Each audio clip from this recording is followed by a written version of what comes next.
Welcome to secret of சமையல். இன்னைக்கு நம்ம பார்க்க போறது ஒரு சூப்பரான பிரெட் ரெசிபி. இதை வந்துட்டு நீங்க ஒரு ஸ்நாக்கா சாப்பிடலாம், இல்ல ஒரு பிரேக்ஃபாஸ்ட்ல டின்னருக்கு, இல்ல ஒரு ஈவினிங் டைம்ல நீங்க வந்துட்டு செஞ்சு சாப்பிடலாம். ரொம்ப ஈஸியா செஞ்சிடலாம். நம்ம கிட்ட லெஃப்ட் ஓவர் பிரெட் இருக்கு, கொஞ்சம் ட்ரையா இருக்குது, பிரெட் சாஃப்டா இல்ல அப்படிங்கும் போது கண்டிப்பா இந்த ரெசிபி ட்ரை பண்ணுங்க. செம்ம டேஸ்டியா ஜூசியா சூப்பரா இருக்கும் சாப்பிட்றதுக்கு. சரி வாங்க டிலே பண்ணாம இந்த சூப்பரான மசாலா பிரெட் எப்படி செய்யலாம் அப்படின்னு பார்க்கலாம். ஒரு பேன் அடுப்புல வச்சுக்கலாம். இதுல வந்துட்டு கொஞ்சமா எண்ணெய் இல்லைன்னா நெய் ஏதாவது விட்டுக்கோங்க, இல்ல ரெண்டையும் மிக்ஸ் பண்ணி கூட நீங்க வந்துட்டு போட்டுக்கலாம். பிரெட்டை வந்துட்டு டோஸ்ட் பண்ணி போறோம். கொஞ்சமா நெய்யும் சேர்த்திக்கலாம். அதுல நெய் இல்லைன்னா பட்டர், உங்களுக்கு எது விருப்பமோ அதை நீங்க சேர்த்திக்கலாம், இல்ல வெறும் எண்ணெய் கூட விட்டுக்கலாம். இப்போ இது மேல நம்ம பிரெட்டை வந்துட்டு டோஸ்ட் பண்ணிக்கலாம். நான் இன்னைக்கு 8 ஸ்லைஸ் பிரெட் டோஸ்ட் பண்ண போறேன். இந்த மாதிரி ரெண்டு பக்கமும் ஈவனா டோஸ்ட் பண்ணிக்கலாம்.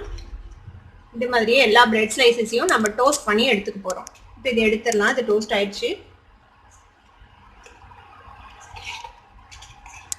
பாருங்க. இது மாதிரியே நம்ம எல்லா பிரெட்டையும் டோஸ்ட் பண்ணி எடுத்துக்கலாம்.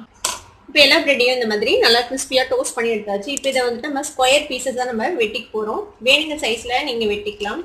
கொஞ்சம் பெருசா வேணும்னா பெருசா போட்டுக்கோங்க. இந்த மாதிரி ஸ்கொயர்ஸா வெட்டிக்கலாம்.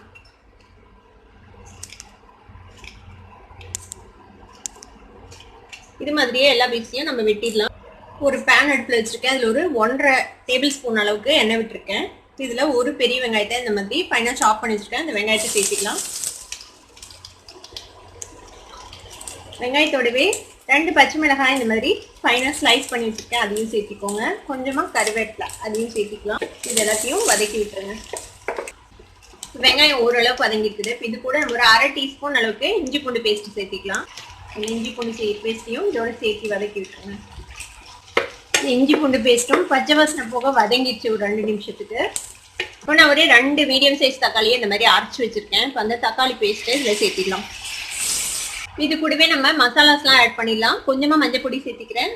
ஒரு 1/4 டீஸ்பூன் மஞ்சள் பொடி, ஒரு 1/2 டீஸ்பூன் ரெட் சில்லி பவுடர் சேர்த்திக்கலாம். நம்ம ஆல்ரெடி பச்சை மிளகாவும் சேர்த்திருக்கோம். ஒரு 1/2 டீஸ்பூன் மல்லித்தூள் சேர்த்திக்கோங்க. ஒரு 1/2 டீஸ்பூன் கரம் மசாலா பொடி. இது கூட கொஞ்சமா டொமேட்டோ சாஸ் சேர்த்துறேன். 1 டேபிள் ஸ்பூன் அளவுக்கு டொமேட்டோ சாஸ். இது ஒரு டேங்கியான ஒரு லைட்டான ஒரு ஸ்வீட் டேஸ்ட் கொடுக்கும்.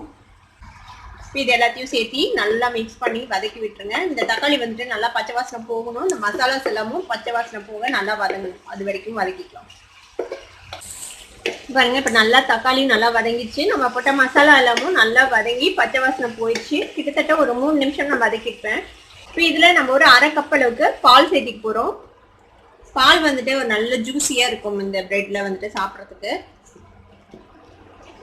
கொஞ்சமா க்ரீம் சேர்த்து போறேன். நான் ஃப்ரெஷ் க்ரீம். இது ஆப்ஷனல், உங்களுக்கு தேவைன்னா சேர்த்துங்க, இல்லைன்னா அவாய்ட் பண்ணிக்கலாம். ஒரு 1 டேபிள் ஸ்பூன் அளவுக்கு ஃப்ரெஷ் க்ரீம் சேர்த்திருக்கேன். இப்போ இதுக்கு தேவையான அளவுக்கு உப்பு சேர்த்திக்கலாம். இப்போ எல்லாம் சேர்ந்து நல்லா கொதிச்சிருச்சு. பாருங்க, எண்ணெய் நல்லா பிரியுது. இப்போ இந்த ஸ்டேஜில் நம்ம வந்துட்டு டோஸ்ட் பண்ணி வச்சுருக்கேன் இந்த பிரெட்டை சேர்த்து மிக்ஸ் பண்ணிடலாம். அதில் ஃப்ளேம் வந்துட்டு கம்மி பண்ணி வச்சுருங்க.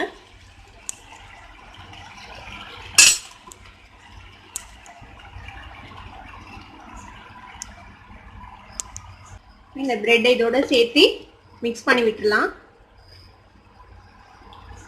நல்லா இந்த மசாலா எல்லா பிரெட்லையும் கோட் ஆக்குற மாதிரி நம்ம மிக்ஸ் பண்ணி போறோம்.